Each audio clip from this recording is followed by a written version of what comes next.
स्वच्छ मुंबई, सुंदर मुंबई, माझी मुंबई असं विद्यार्थ्यांनी या ठिकाणी फलक आणलेले आहेत. त्या विद्यार्थ्यांचं मनापासून मी स्वागत करतो, त्या शाळेचं मनापासून अभिनंदन करतो. मग अशी इकडे एक शाळा होती सलामी द्यायला आलेली, त्याही शाळेचं तमिळ शाळा आहे ना ती, त्या शाळेचं पण आणि शाळेच्या विद्यार्थ्यांचं पण मनापासून स्वागत करतो. या शाळेचं नाव काय आपली ही मुलं? सेंट मेरी महापालिका. सर्व शाळा या डीप क्लीन ड्राईव्ह मध्ये सहभागी झालेल्या आहेत. सर्व NGO या डीप क्लीन ड्राईव्ह मध्ये सामील झालेले आहेत आणि नागरिक देखील मोठ्या प्रमाणामध्ये या चळवळीमध्ये अभियानामध्ये सामील झालेत. वारकरी मंडळी देखील इकडे आहेत, त्यांचंही मी मनापासून स्वागत करतो. सगळे जय हरी जय हरी. पंढरपूर पण आपल्याला स्वच्छ आपण केलं आषाढी आणि कार्तिकीला, आता तिकडे अजून मोठं चांगलं काम करतो आपण. आणि जैन समाज आहे, मुस्लिम समाज आहे, सर्व समाज या ठिकाणी उपस्थित आहे. खरं म्हणजे स्वच्छता हा एक आपला आरोग्याचा मूलमंत्र आहे आणि आपल्या समाजाचा एक महत्वाचा घटक म्हणून आपण स्वच्छतेकडे जास्त लक्ष देतो. खरं म्हणजे मी आपल्याला सांगू इच्छितो, 2014-2015 मध्ये स्वच्छ भारत अभियान देशाचे प्रधानमंत्री मोदी साहेबांनी सुरू केलं. त्यावेळेस काही लोकांना वाटलं हे फक्त फोटो सेशन आहे, परंतु कालांतराने स्वच्छ भारत अभियान पूर्ण देशभरामध्ये मोठ्या प्रमाणावर राबवतोय. हजारो लाखो लोक त्याच्यात इन्व्हॉल्व होत आहेत आणि म्हणून मुंबई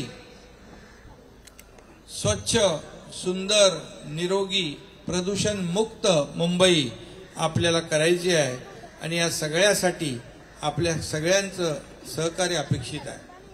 डीप क्लीन ड्राईव्ह मध्ये माझी एक संकल्पना मी मांडली. आयुक्त चहल आणि महापालिकेचे सर्व अधिकारी, त्या विभागाचे सुधाकर शिंदे, अश्विनी जोशी, हे सर्व टीम, सगळे वॉर्ड ऑफिसर, सहाय्यक आयुक्त, सगळे लोक काम करत आहेत. मी त्यांना म्हणालो की एका मोठ्या वॉर्डमध्ये आज आपण इतर वॉर्डाची जी काही मॅन पॉवर, मशिनरी मोबिलाइज करायची आणि एकाच वेळेस अगदी रस्ते साफ करायचे, माती साफ करायची रस्त्यावरची, नंतर पाण्याने रस्ते धुवायचे, फुटपाथ देखील तशाच प्रकारचे स्वच्छ करायचे, आतल्या गल्ल्या असतील, आतले रस्ते असतील, पब्लिक टॉयलेट असेल, नाले असतील, गटर असतील, हे सगळे एकाच वेळे हजारो लोक आल्यामुळे साफ होऊन जातात. इकडे स्वच्छता झाली नाही आपल्याकडे झाली की नाही? आणि मग एकदा स्वच्छ झाल्यानंतर मग रुटीनला दर दिवशी येतात ते कर्मचारी, त्यांनाही जास्ती काही अवघड पडत नाही आणि सफाई कामगार देखील मनापासून काम करतात. मी त्यांना सांगितलं की मॉर्निंग वॉकच्या इकडे जी लोक सकाळी चालायला जातात, ती चालायला जायच्या अगोदर सुधाकरजी त्याचा शेड्यूल बनवा, ते रस्ते अगोदर साफ करा, म्हणजे मॉर्निंग वॉकला जाणाऱ्या लोकांना त्रास होणार नाही, त्याच्यामध्ये धूळ वगैरे कचरा नसणार. आणि म्हणून सफाई कर्मचाऱ्यांना मी विचारलं, तुम्ही अशा प्रकारे थोडंसं अगोदर येऊ शकता का? 1 तास? ते म्हणाले 1 तास नाही, आम्ही 2 तास येऊ शकतो. खरं म्हणजे मी नेहमी सांगतो, मुंबई स्वच्छ करतात, मुंबई सुंदर ठेवतात, मुंबई निरोगी करतात, त्यांच्या देखील वसाहती ज्या आहेत, कॉलनी, त्या देखील सुंदर करण्याचं काम महापालिकेने सुरू केलेलं आहे. त्यांच्या ज्या काही गरजा होत्या, त्यांचे इन्शुरन्स होता, ते आपण सुरू केलेलं आहे. आणि खरं म्हणजे हा सफाई कर्मचारी आज मुंबई स्वच्छ ठेवतो. म्हणून मुंबईचा खरा हिरो कोण आहे? सफाई कामगार. आणि म्हणून तुम्हाला आता खरा हिरो बनवलेला आहे. आता त्या हिरो प्रमाणे आपल्याला काम करायचं आहे. आणि म्हणून सगळं मेडिक्लेम जे काय आहे, आपण तसं अपेक्षा त्यांच्याकडून करतो स्वच्छतेची, तसे आपण त्यांना देखील ज्या अडचणी आहेत त्या दूर करणार आहोत. आणि म्हणून आज या डीप क्लीन ड्राईव्ह मध्ये जे सहभागी झाले त्यांचं मी मनापासून स्वागत करतो. माझी एवढीच अपेक्षा आहे, हा डीप क्लीन ड्राईव्ह म्हणजे काय मुख्यमंत्र्याचा डीप क्लीन ड्राईव्ह नाहीये, मुंबई महापालिकेपुरता हा मर्यादित नाहीये. ही लोक चळवळ, ही जनभावना आपल्या मनामध्ये निर्माण झाली पाहिजे आणि सगळ्यांनी याच्यामध्ये सहभागी झालं पाहिजे, तर खऱ्या अर्थाने मुंबई स्वच्छ झाल्याशिवाय राहणार नाही, प्रदूषण मुक्त झाल्याशिवाय राहणार नाही. आणि म्हणून आज ज्या ज्या काही आपल्याला यंत्रणा पाहिजेत, मग ते पाण्याचे टँकर असतील, पाण्याचे फॉगर असतील, अँटी स्मोक गन असेल, त्याचबरोबर धूर फवारणी यंत्रही सुरू आहेत. कधी आपण रस्ते धुताना असे पाहिले, कधी काळी फार पूर्वी कधीतरी पाहिले असतील, परंतु आपण ठरवलंय अल्टरनेट डेला रस्ते साफ झाले पाहिजे. थोडं त्याला आणखी सगळी व्यवस्था नियोजन चालू आहे.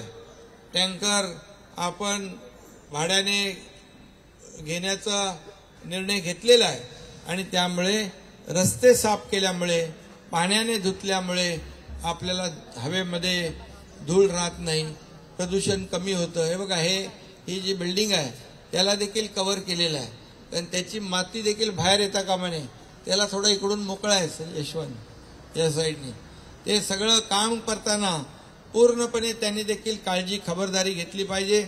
आपल्या मेट्रोचे प्रकल्प सुरू आहेत, MMRDAचे प्रकल्प सुरू आहेत, त्यांना देखील आपण सूचना दिलेल्या आहेत की तुमचे कन्स्ट्रक्शन जिकडे जिकडे सुरू आहेत त्याची धूळ, माती, डेब्रिज बाहेर रस्त्यावर येता कामा नये, ते वेळच्या वेळ उचलले पाहिजे. आणि म्हणून आज मुंबईमध्ये सफाई कर्मचारी आज अतिशय गल्लीबोळामध्ये प्रमुख रस्त्यावर आज स्वच्छ साफ करताना आपल्याला पाहायला मिळतोय. आणि म्हणून मी तुम्हाला आणि शाळेतल्या मुलांनाही, सगळ्या NGOना या ठिकाणी सगळ्यांना धन्यवाद देतो. आमदार यामिनीताई जाधव आहेत, यशवंत जाधव इकडे आहेत, त्यांचे सर्व सहकारी आहेत. खरं म्हणजे ही जी काही माझी भावना आहे ही एक जनसामान्याच्या मनामधलीच भावना आहे. कारण प्रत्येकाला वाटतं जसं आपलं घर स्वच्छ आहे तसं आजूबाजूचा परिसर स्वच्छ झाला पाहिजे, आजूबाजूचे रस्ते स्वच्छ असले पाहिजे. जिकडे स्वच्छता असते तिकडे लोक कचरा टाकत नाहीत. हा एक मूलमंत्र आहे. आणि म्हणून आपण आपला परिसर स्वच्छ ठेवा आणि रोगराई टाळा.